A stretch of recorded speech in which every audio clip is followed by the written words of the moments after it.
Olá, amado irmão e irmã. Hoje, quarta-feira, dia 28 de outubro, nos reunimos mais uma vez para celebrar com a Santa Mãe Igreja, não só a liturgia hoje dedicada pelo martírio de São Judas Tadeu, mas também por vivenciar a Santa Palavra do Senhor.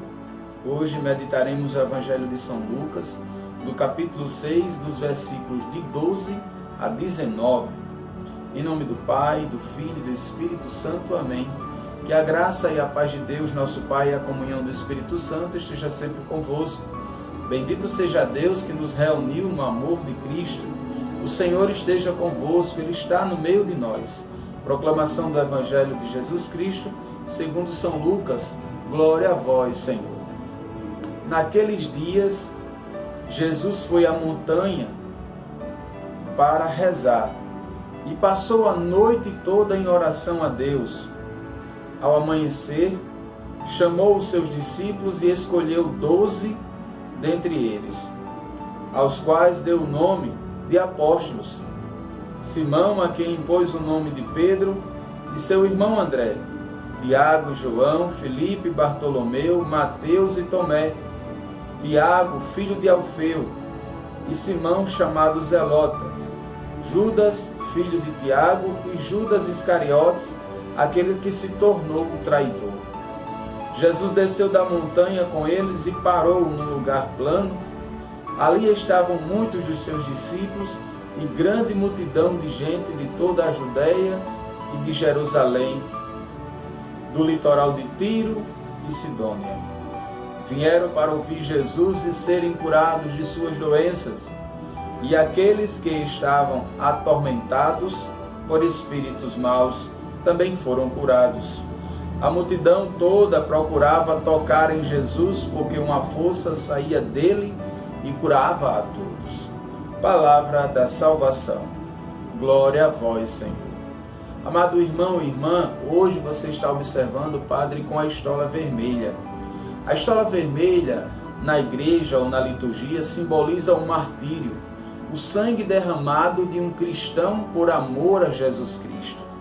E hoje nós celebramos São Judas Tadeu, primo de Jesus, porque há quem diga, que muitos ainda confundem São Judas Tadeu com Judas Iscariotes, que na verdade são duas pessoas diferentes. E observamos que o Evangelho de hoje, mediante já o tempo de evangelização do Senhor na sua vida pública, Jesus é acompanhado por 72 de seus discípulos. Mas este número Jesus quer reduzir para fazer com que a cada dia o seu ministério, dado a cada um deles, sejam anunciados e proclamados. Então Jesus sobe ao monte ou à montanha para orar, para que Deus possa dar a capacidade necessária de que aqueles que ele irá escolher os possam representá-los muito bem na missão. E quando Jesus desce da montanha, agora Jesus escolhe os seus.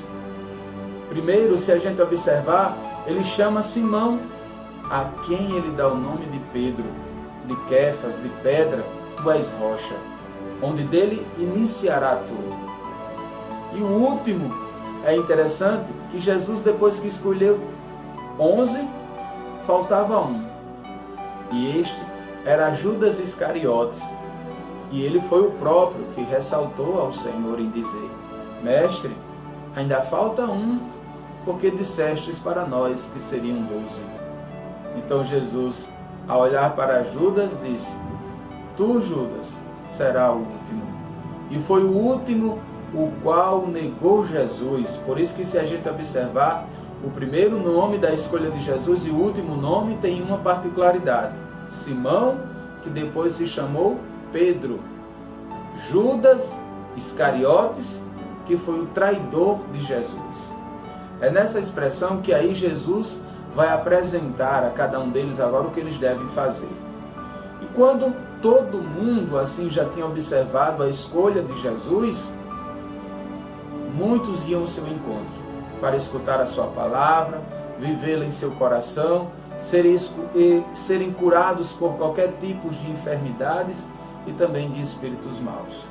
Jesus recolhe não só o amor do Pai para fazer curar nos seus filhos e também seus irmãos a essência maior de libertação, de prisão, seja de pecado, seja de algum espírito mau. E é interessante, como nos diz aqui o versículo 18, vieram para ouvir Jesus e serem curados de suas doenças. Aqueles que estavam atormentados por espíritos maus também foram curados. Meu irmão e minha irmã, era costume naquela época os discípulos escolherem o mestre, mas Jesus é quem escolhe o seu discipulado após uma noite inteira de diálogo e oração. Jesus agora torna-se, mediante o amor do Pai para com eles, um exemplo de testemunho por toda a vivência que eles já observaram em Jesus. Deus é quem age. Sendo fracos, não temos com que nos gloriarmos, porque Deus não escolhe os capacitados e entendidos, escolhe os fracos, porque deles capacita para a missão, como também capacitou São Judas Tadeu, esse padroeiro, ou seja, esse homem que se tornou, mediante o discipulado de Jesus, a figura do testemunho e da graça de Deus. Que a cada dia nós também possamos ter a capacidade de compreender em nosso coração a essência da evangelização, como teve também São Judas Tadeu. Que Deus os abençoe. Em nome do Pai, do Filho e do Espírito Santo. Amém.